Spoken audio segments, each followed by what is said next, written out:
Hello and welcome to this episode of the Sergio Experience. I am Sergio Barrera, and it's time once again to get together to discuss pretty much anything that's on my mind. And today, there's a couple of things that I'll be sharing with you that are important to me, and we will also be doing a bit of a tribute to Catherine O'Hara, who we lost this week. And so, as we get going, um, there is a series I wanted to talk about that I recently binged almost accidentally because I um, just started to. I watched an episode just so that I could see, um, what it was about and what I thought on our my YouTube channel. Um, kind of a big deal productions. If you look it up on YouTube, you can find it. I do a show called Episode One. I say I do a show. There's like 15 episodes, and it's been a while since I've done one.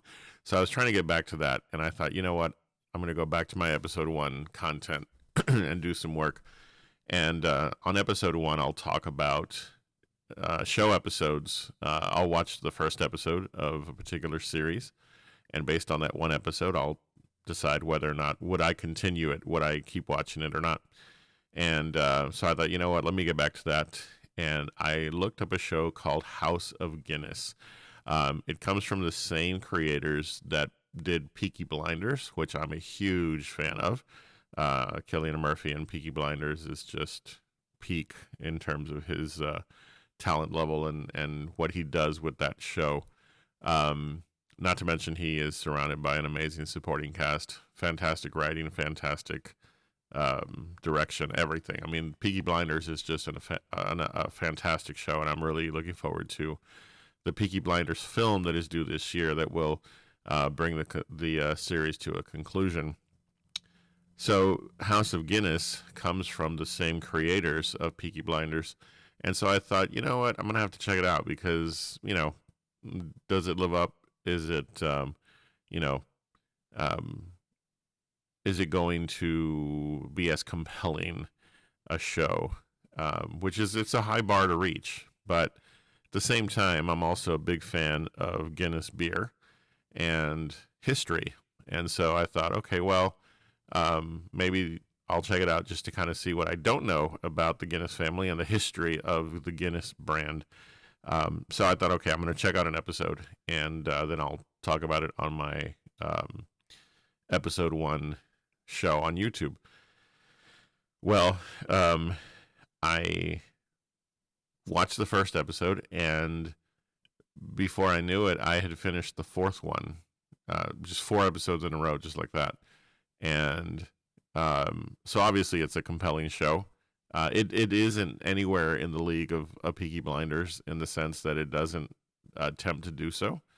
Um, the cast, for me at least, was a group of unknown actors that I'm not familiar with, and that's not a slight. They are talented actors.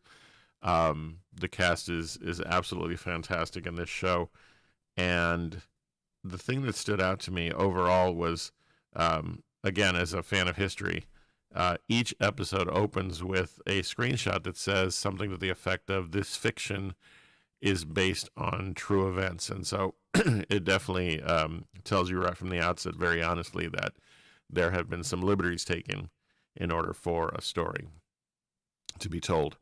And so that in itself gives you a sense of, okay, well, the show is going to take some sort of license, but the overall story itself is intended to tell us about the history of the Guinness family.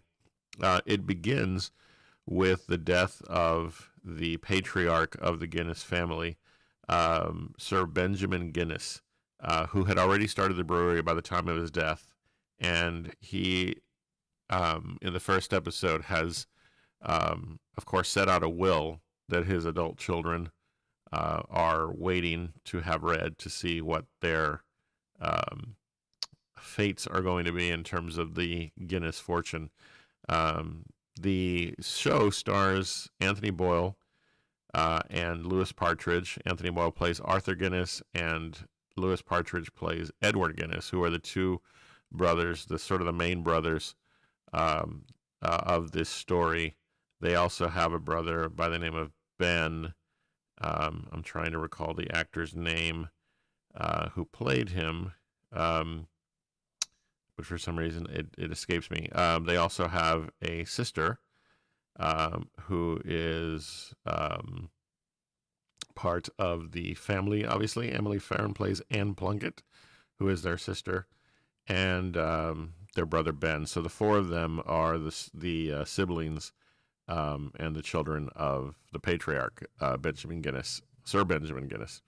Arthur and Edward basically are the main focus of the show.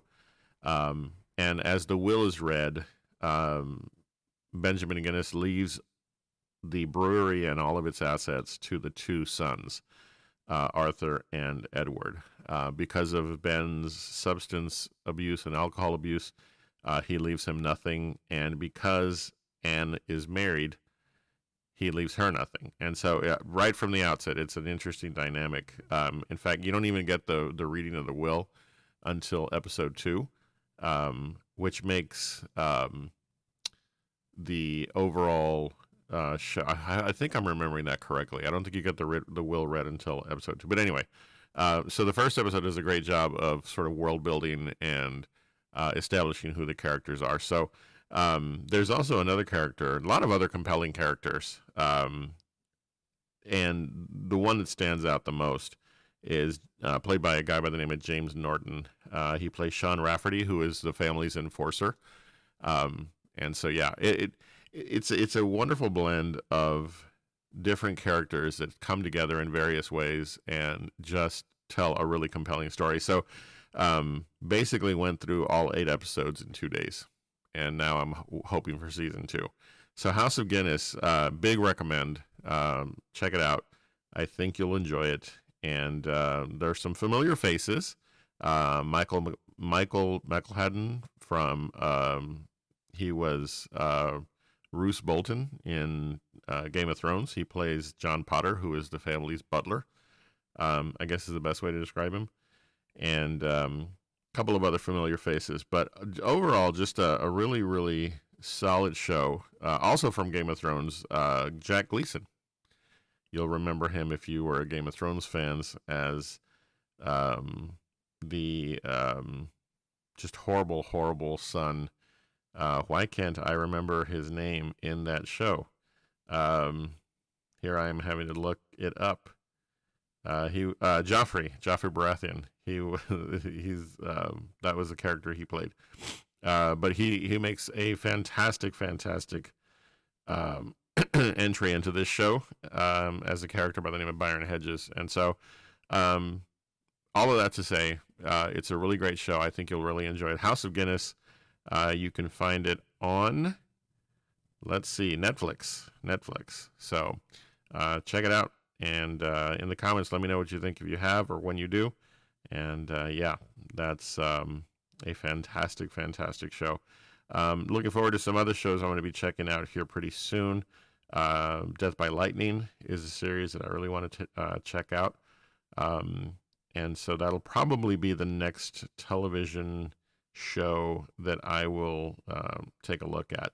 I'm also running through series, or not series, I should say films. Films that I'm, film franchises that I'm going through sort of for the last time. And I just recently finished my run through the 5 Daniel Craig James Bond films. Fantastic. Just really, I just love when it's all said and done that it's really an arc of 5 movies telling one very, very large and complex story. So great work done by Daniel Craig in those films. I recently went through all of the Matrix movies, discovering that I must have fallen asleep in Matrix 4 because I don't remember any of it. And I know that I watched it when it came out, but yeah, it was an experience that I'd never had because I must have slept through it.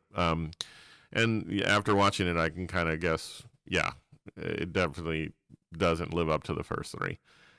What else did I go through? I went to all the Rocky films. Some of those don't age very well. And those, yeah, so I went through all of those, and a few others, but I'm trying to get through some franchises, as I say for the last time, and I think I'm going to go um, pretty soon. Um, I'm considering either the Alien franchise.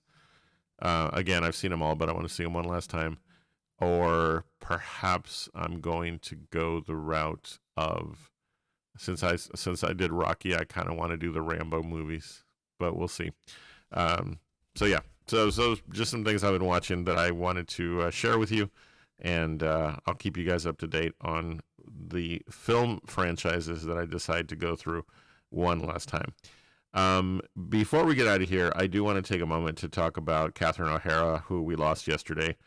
Today is Saturday, the 31st. She passed away on the 30th. And I just can't say enough what an icon Catherine O'Hara was. I remember her from so many different things. Um, Obviously, the Home Alone films that she was in, 1 and 2, Beetlejuice. But even further back, I think of the work that she did in certain films um, that you know are pretty iconic. Um, she was in a movie called Heartburn in 1986. She was with Second City Television. She was just such a great talent when it came to sketch comedy.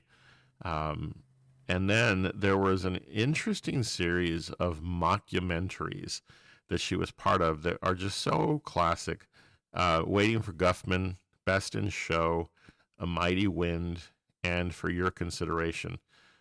All four of those films were a collaboration with some of the artists that we saw her partner with later in her career as well.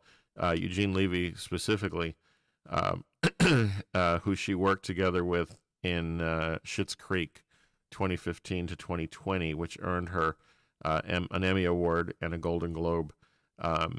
She really, really, I just can't say enough what an effect she had every time I saw her on screen because she was so funny, but so good at, really, really pulling so much emotion from the characters that she played. And so, as I look back on all of the work that she did, it's hard not to feel such a huge loss when it comes to someone like a Catherine O'Hara. She left so many memories, so many different things that she did. Her filmography stretches from 1980 all the way through to 2025 in a documentary about John Candy. But she was in The Wild Robot. She was in both Beetlejuice films. Uh, Other films that she stood out in um, that were iconic, Where the Wild Things Are in 2009. Uh, Again, For Your Consideration in 2006, she was Justice Strauss in Lemony Snicket's A Series of Unfortunate Events. Just so many different unique titles that she was part of.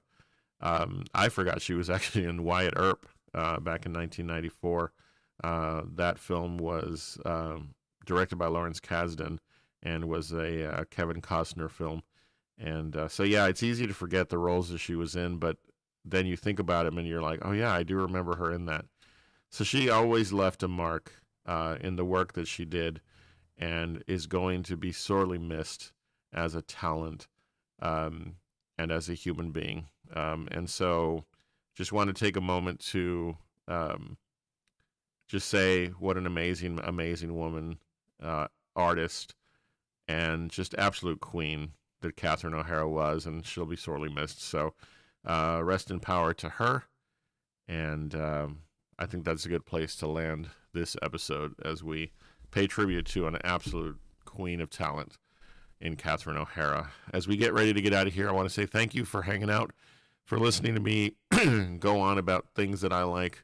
I'll be looking forward to doing another episode here pretty soon for you. Don't forget, check out House of Guinness, see what you think, and then go and find Catherine O'Hara's filmography and TV show list and start checking out some stuff if you haven't already, or revisiting it. I'm thinking of revisiting Schitt's Creek because what an amazing show, and she was so fantastic in it. So, all right. Well, I hope that you have a good day whenever this may be that you're listening. You can now find this show on most of your regular podcast platforms like Spotify, as well as Amazon Music. And so, yeah, if you follow on those, please don't forget to give this episode a like. And thank you so much for taking time to visit with me. I hope you have a great day. Take care. Don't forget, you're awesome. You're amazing. And the world's a better place because you are in it. I'll see you soon. Take good care.